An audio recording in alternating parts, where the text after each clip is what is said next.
Together, growing in faith, changing communities. Together, growing in faith, changing communities. My dear brothers and sisters, today I would like us to unpack and tease out the Gospel of Luke chapter 3 from verse 15 to verse 21. At that time, as the people were in expectation, all the people questioned in their hearts concerning John. There are a few things that I would like to tease out and to play with in those opening lines of verse 15. The first one is that people were in expectation.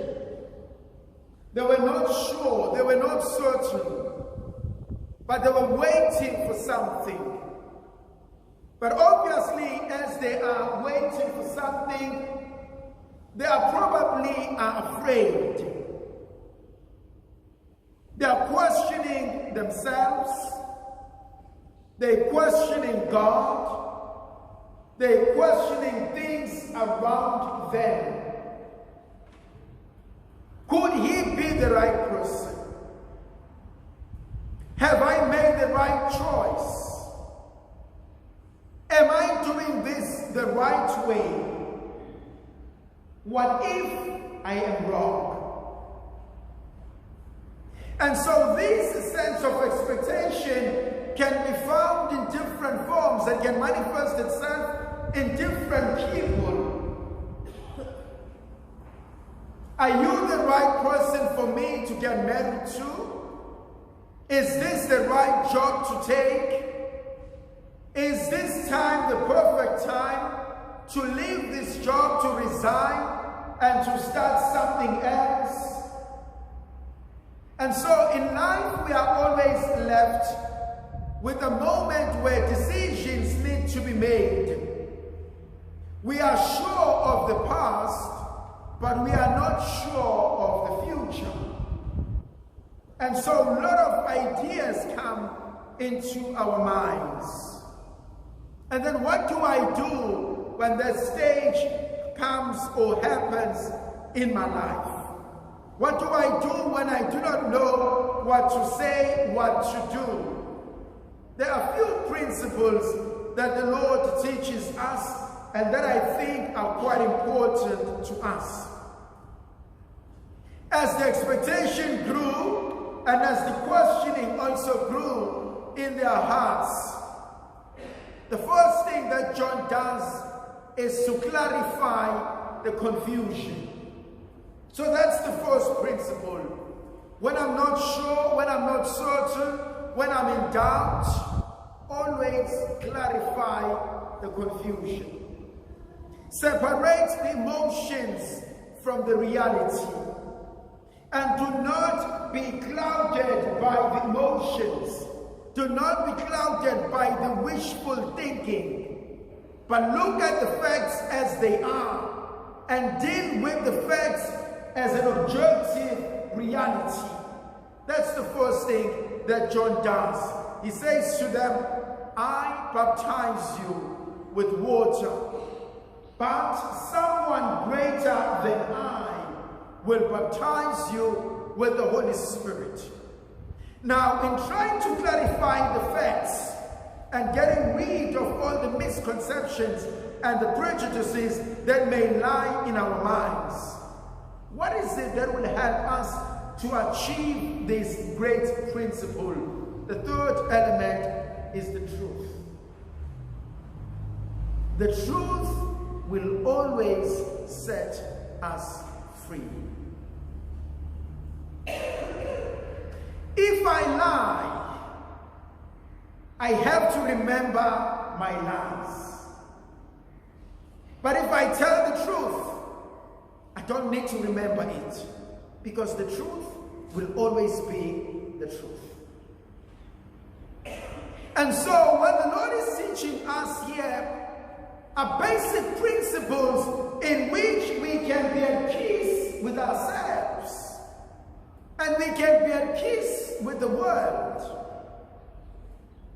Tell the truth. Live by the truth. And allow God to direct us in doing that which we know is a right thing to do. Something else also happens in here. Know your limitations. One of the greatest Greek philosophers, Socrates, he says an unreflected life is not worth living.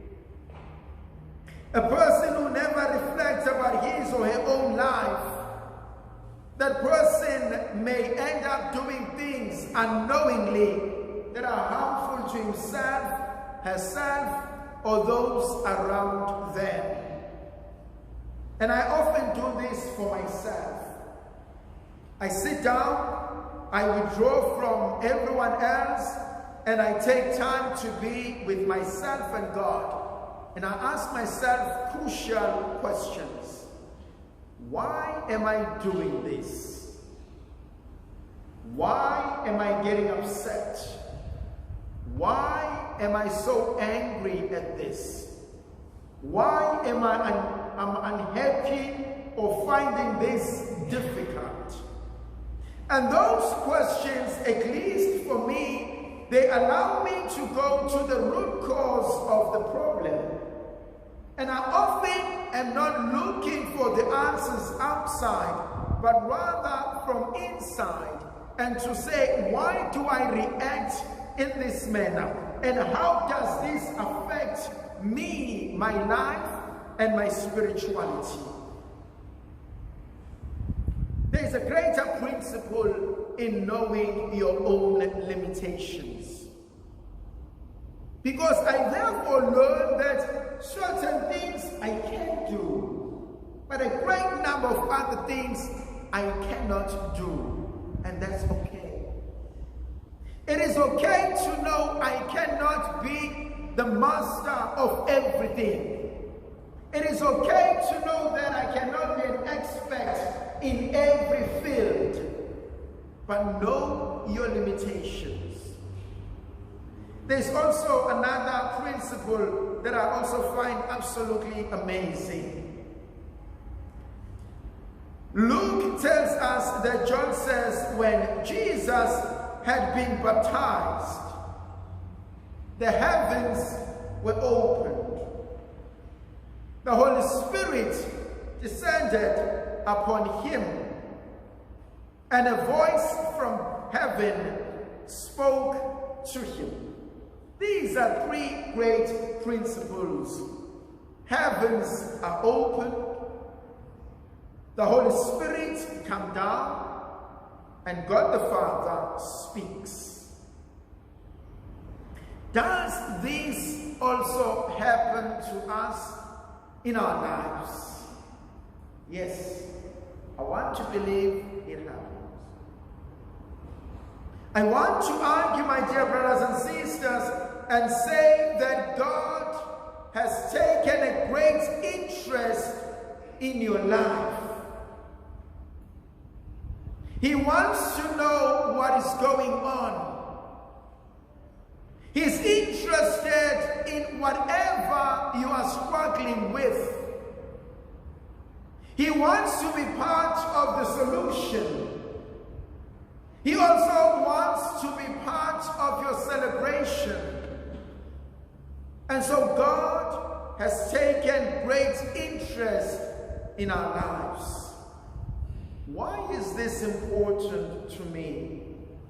It is important because somehow we have put God in a box. God can be in this, but God cannot be in this.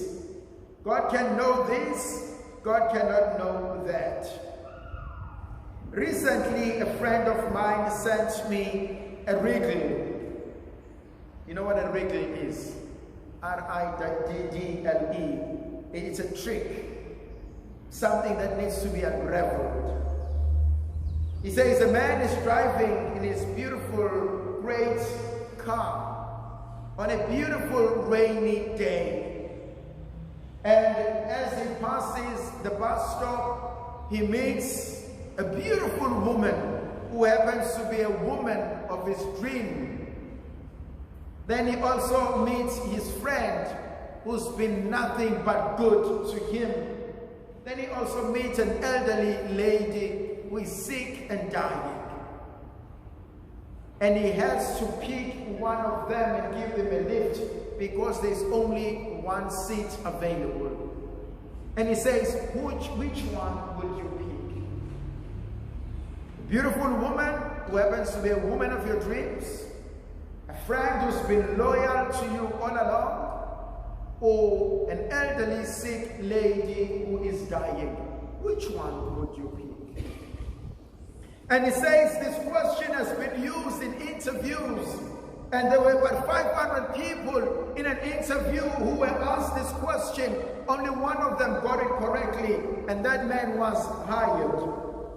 And I asked what was his answer. He said he will give a car to his friend, and his friend will take an elderly woman and they will go to the hospital while he spends the rest of his life with the love of his life. Quite interesting, isn't it?